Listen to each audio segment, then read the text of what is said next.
Chapter 1. Mr. Wonka Goes Too Far. The last time we saw Charlie, he was riding high above his hometown in the great glass lift.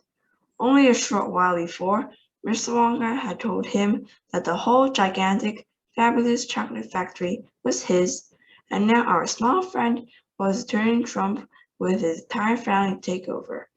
The passengers in the lift, just to remind you, were Charlie Bucket, our hero, Mr. Willy Wonka, chocolate maker extraordinary, Mr. and Mrs. Bucket, Charlie's mother and father, Grandpa Joe and Grandma Josephine, Mr. Bucket's mother and father, Grandpa George and Grandma Georgina, Mrs. Bucket's father and mother. Grandma Josephine, Grandma Georgina, and Grandpa George were still in bed, the bed having been pushed on board just before takeoff. Grandpa Joe, as you remember, had got out of bed to go around the chocolate factory with Charlie. The great glass lift was 1,000 feet up and cruising nicely. The sky was brilliant blue. Everyone on board was wildly excited at the thought of going to live in the fabulous chocolate factory. Grandpa Joe was singing. Charlie was jumping up and down. Mr. and Mrs. Bucket were smiling for the first time in years, and the three old ones in the bed were grinning at one another with pink, toothless gums. "What in the world keeps this crazy thing up in the air?" croaked Grandma Josephine. "Madame," said Mr. Wonka, "it is not a lift any longer. Lifts only go up and down inside buildings, but now that has taken us into the sky, it has become an elevator. It is a great glass elevator." "What keeps it up?" said Grandma Josephine. "Skyhooks," said Mr. Wonka. "You amaze me," said Grandma Josephine. "Dear lady," said Mr. Wonka, "you are new to the scene. When you have been with us a little longer, nothing will amaze you."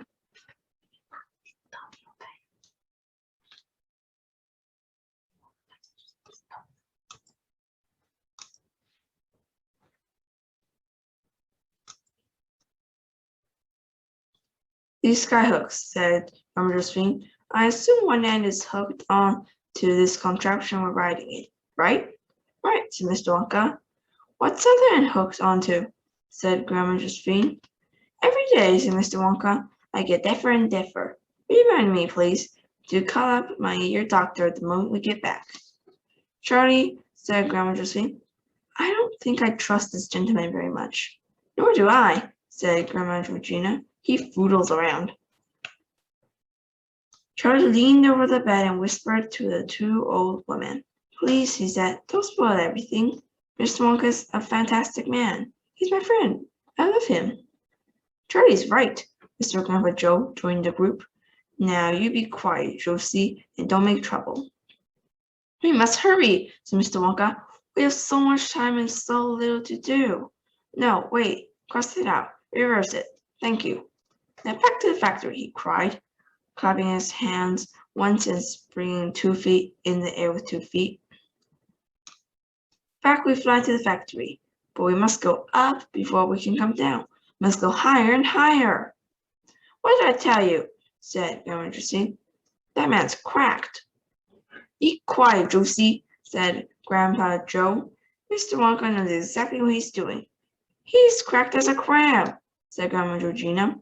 "We must go higher," said Mr. Wonka. "We must go tremendously high. Hold on to your stomach." He pressed the brown button. The elevator shuddered, and then, with a fearful whooshing noise, it shot vertically upward like a rocket.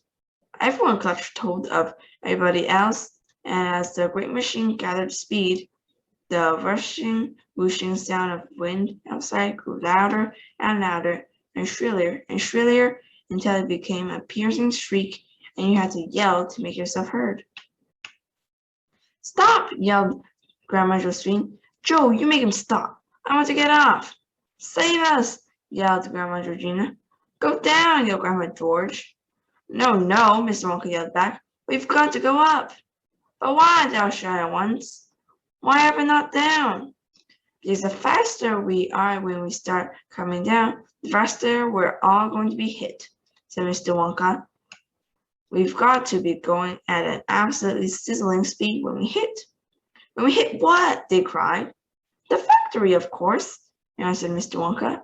You must be whackers, said Grandma Josephine. We'll be putrefied.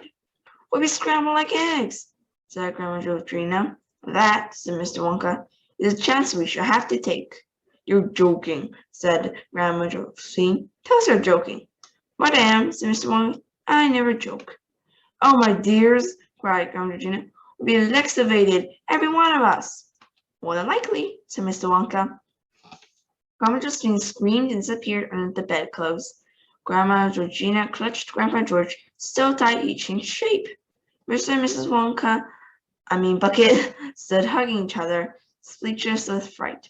Only Charlie and Grandpa Joe kept moderately cool. They had traveled a long way with Mr. Wonka and growing accustomed to surprises, but the great elevator continued to streak upward further and further away from the earth. Even Charlie began to feel a trifle nervous. Mr. Wonka, he yelled above the noise. What I don't understand is why we've got to go down at such a terrific speed. My dear boy, Mr. Wonka answered, if we don't come down at a terrific speed, we'll never bust our way back in through the hole of the factory. It's not easy to punch a hole in a roof as strong as that. But there's a hole in it already, said Charlie. We made it when we came out. Then we shall make another, said Mr. Wonka. 2 holes are better than 1. Any mouse will tell you that. Higher and higher rushed the great glass elevator, and soon they could see the countries and oceans of the earth spread out below them like a map. It was all very beautiful, but when you are standing on glass floor looking down, it gives you a nasty feeling. Even Charlie was beginning to feel frightened now. He hung on tightly to Grandpa Joe's hand and looked up anxiously into the old man's face. I'm scared, Grandpa, he said. Grandpa Joe put an arm around Charlie's shoulders and held him close. So am I, Charlie, he said. Mr. Wonka, Charlie shouted. Don't you think this is about high enough? Very nearly, Mr. Wonka answered, but not quite. Don't talk to me now, please. Don't disturb me. I must watch things very carefully at this stage. Split-second timing, my boy. That's what it's got to be. You see the screen button. I must press it at exactly the right instant. If I'm just half a second late, then we'll go too high. What happens if we go too high? Asked Grandpa Joe. Do please stop talking and let me concentrate, Mr. Wonka said. At that precise moment, Grandma Josephine poked her head out from under the sheets and peered over the edge of the bed. Through the glass floor, she saw the entire continent of North America, barely 200 miles below, and looking no bigger than a bar of chocolate.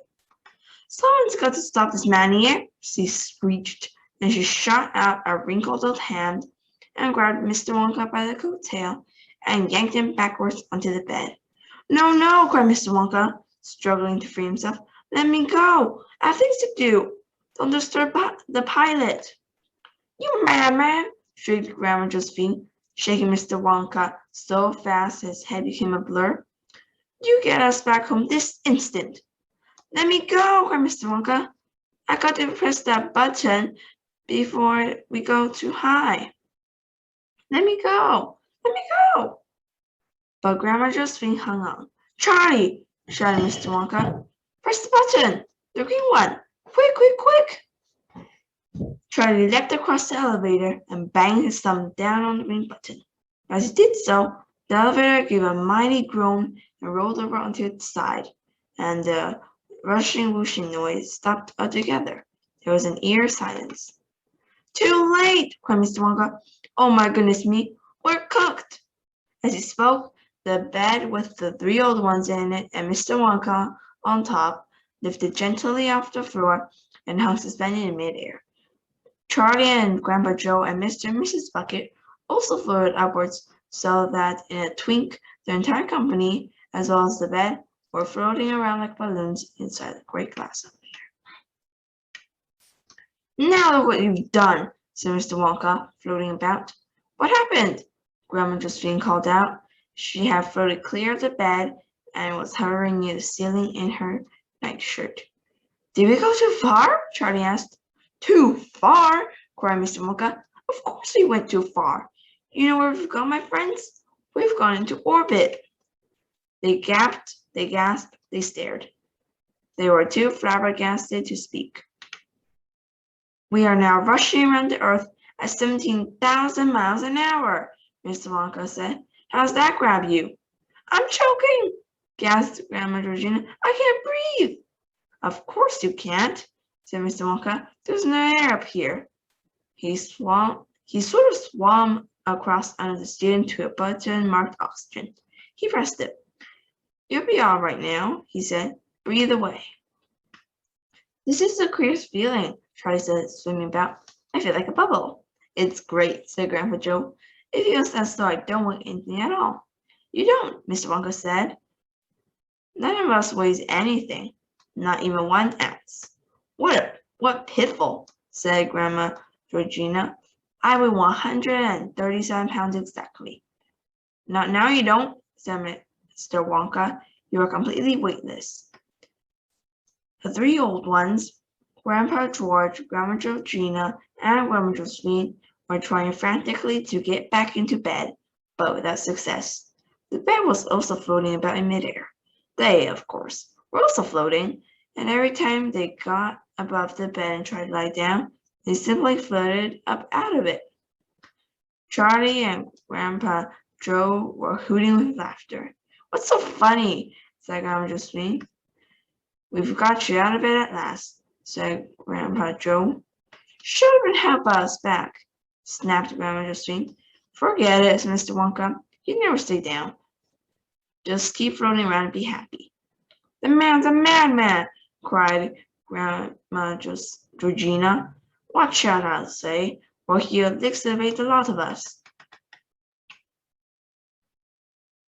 Chapter 2, Space Hotel, USA. Mr. Wonka's great glass elevator was not the only thing orbiting the Earth at that particular time. 2 days before, the United States of America had successfully launched its first space hotel, a gigantic sausage-shaped capsule no less than 1,000 feet long. It was called Space Hotel USA, and it was the marvel of the space age. It had inside a tennis court, a swimming pool, a gymnasium, a children's playroom, and 500 luxury bedrooms, each with a private bath. It was fully air-conditioned. It was also equipped with a gravity-making machine so that you didn't float around inside it. You walked normally. This extraordinary object was now speeding round and round the Earth at a height of 240 miles. Guests were being taken up and down by a taxi service of small capsules blasting off the Cape Kennedy every hour on the hour, Mondays to Fridays. But as yet there was nobody on board at all, not even an astronaut. The reason for this was that no one had really believed such an enormous thing would ever get off the ground without blowing up. But the launching had been a great success, and now that the space hotel was safely in orbit, there was a tremendous hustle and bustle to send up the first guests. It was rumored that the President of the United States himself was going to be among the first to stay in the hotel. And of course, there was a mad rush by all other sorts of people across the world to book rooms. Several kings and queens had cabled the White House in Washington for reservations.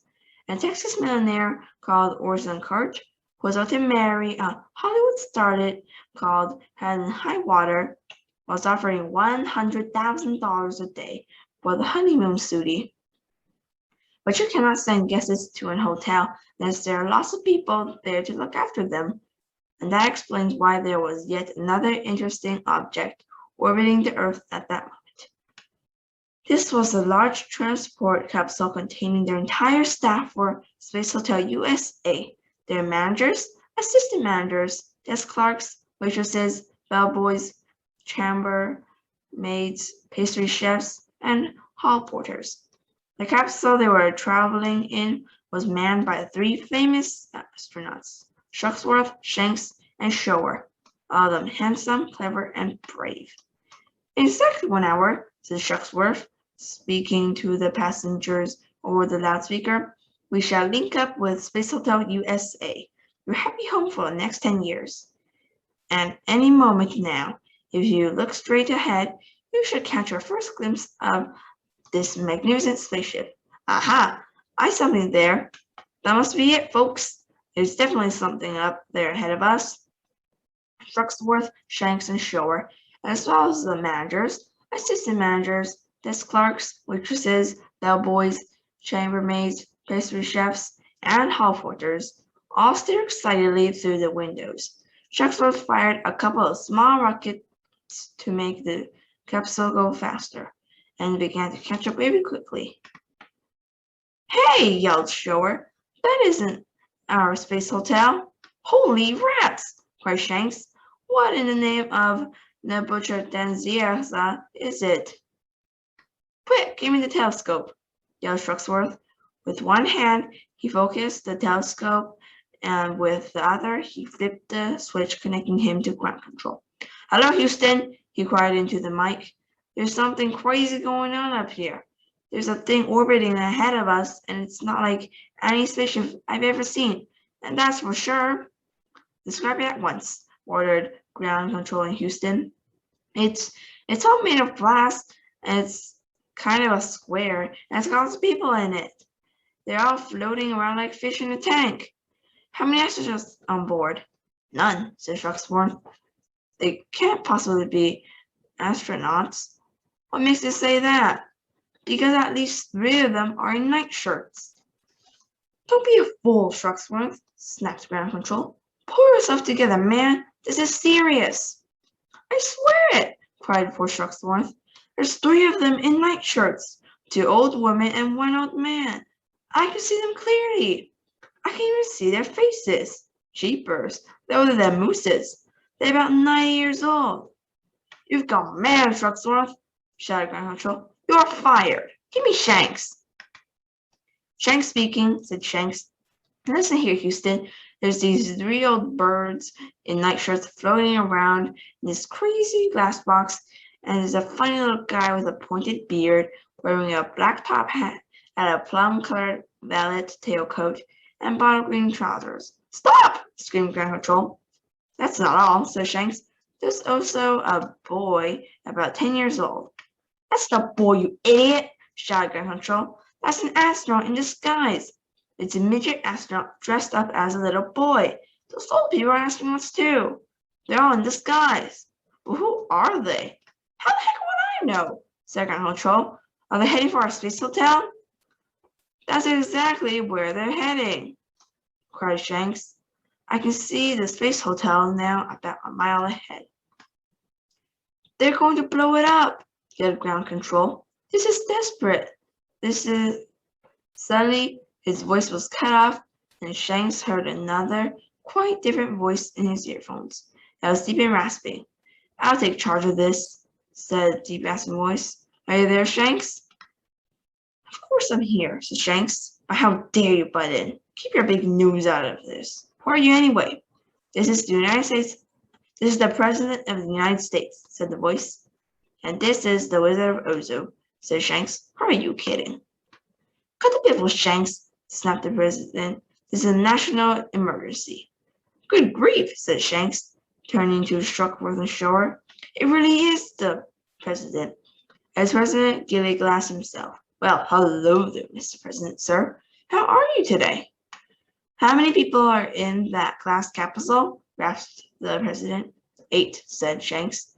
All floating. Floating? We're outside the pull of gravity here, Mr. President.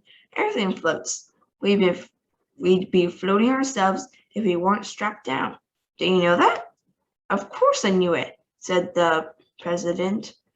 What else can you tell me about the glass capsule? There's a bed in it, said Shanks. A big double bed, and that's floating too. A bed? Barked the President. Who ever heard of a bed in a spacecraft? I swear it's a bed, said Shanks. You must be loopy, Shanks, declared the President. You're dotty as a donut. Let me talk to Shore. Shore here, Mr. President, said Shore, taking the mic from Shanks. It's a great honor to talk to you, Mr. President, sir. Oh, shut up, said the President. Just tell me what you see. It's a bed, all right, Mr. President. I can see it through my telescope. It's got sheets and blankets and a mattress. That's not a bed, you driven dickwit, yelled the president. Can't you understand the trick? It's a bomb. It's a bomb disguised as a bed. They're going to blow up our magnificent space hotel. Who's they, Mr. President, sir? Said Shaw. Don't talk so much and let me think, said the president. There was a few moments of silence. Shaw waited intensely. So did Shanks and Shuckworth. So did the managers and assistant managers, and desk clerks and waitresses and bellboys and chambermaids and pastry chefs and hall porters. And down in the huge control room at Houston, 100 controllers sat motionless in front of their dials and motors, waiting to see what orders the president would give next to the astronauts. I just thought of something, said the president. Don't you have a television camera up there on the front of your spacecraft, Shower? Sure do, Mr. President. Then switch it on, you nit, and let all of us down here get a look at this object. I never thought of that, said Shore. No wonder you're the president. Here goes. He reached out and switched on the TV camera in the nose of the aircraft. And at that moment, 500 million people all over the world who had been listening on their radios rushed to television sets. On their screen, they saw exactly what Shucks and Shanks and Shore were seeing. A weird glass box in a splendid orbit around the Earth, and inside the box, seen not too clearly but seen nonetheless, were 7 grown-ups and 1 small boy and a big double bed, all floating. 3 of the grown-ups were bare-legged and wearing nightshirts. And far off in the distance, beyond the glass box, the TV watchers could see the enormous, glistening, silvery shape of Space Hotel USA. But it was the sinister box itself that everyone was staring at, and the cargo of sinister creatures inside it. 8 astronauts so strong and tough that they didn't even bother to wear spacesuits. Who were these people, and where did they come from? And what in heaven's name was a big, evil-looking thing disguised as a double bed? The president had said it was a bomb. He was probably right. But what on earth were they going to do with it? All across America and Canada and Russia and Japan and India and China and Africa and England and France and Germany and everyone else in the world, a kind of panic began to take hold in the television watchers. Keep well clear of them, Shore, ordered the president over the radio link. Sure, Mr. President, Shore answered. I sure will.